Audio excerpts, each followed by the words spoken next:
Praise the Lord. சகரியா 11ஆம் அதிகாரம். லீபனோனே, அக்கினி உன் கேதுரு மரங்களை பட்சிக்கும்படி உன் வாசல்களை திற. தேவதாரு விருட்சங்களே புலம்புங்கள், கேதுரு மரங்கள் விழுந்ததே. பிரபலமானவைகள் பாழாக்கப்பட்டன. பாசானின் கர்வாலி மரங்களே புலம்புங்கள், அறநொல்ல சோலை கீழே தள்ளப்பட்டது. மேய்ப்பர்களின் மகிமை அழிந்து போனபடியால் அவர்கள் அலறுகிற சத்தம் கேட்கப்படுகிறது. யோர்தானின் பெருமை அழிந்து போனபடியால் பாலசிங்கங்கள் கர்ஜிக்கிற சத்தம் கேட்கப்படுகிறது. என் தேவனாகிய கர்த்தர் சொல்லுகிறது என்னவென்றால், கொலையுண்கிற ஆடுகளை மேய்க்க கடவாய். அவைகளை உடையவர்கள் அவைகளை கொன்று போட்டு தங்களுக்கு குற்றமில்லை என்று எண்ணுகிறார்கள்.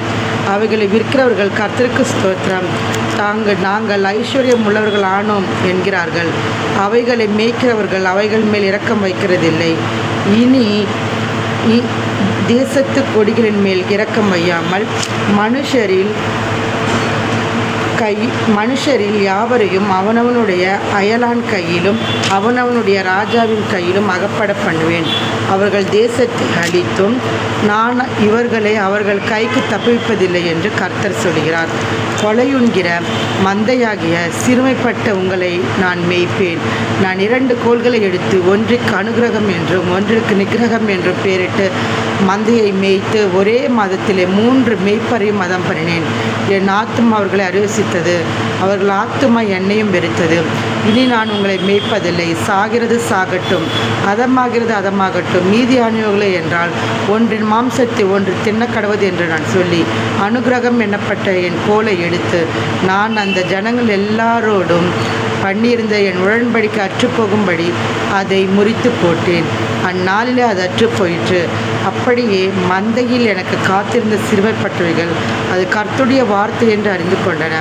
உங்கள் பார்வைக்கு நன்றாய் கண்டால் என் கூலியை தாருங்கள், இல்லாவிட்டால் இருக்கட்டும் என்று அவர்களோடு சொன்னேன். அப்பொழுது எனக்கு கூலியாக 30 வெள்ளிக்காசை நிறுத்தார்கள்.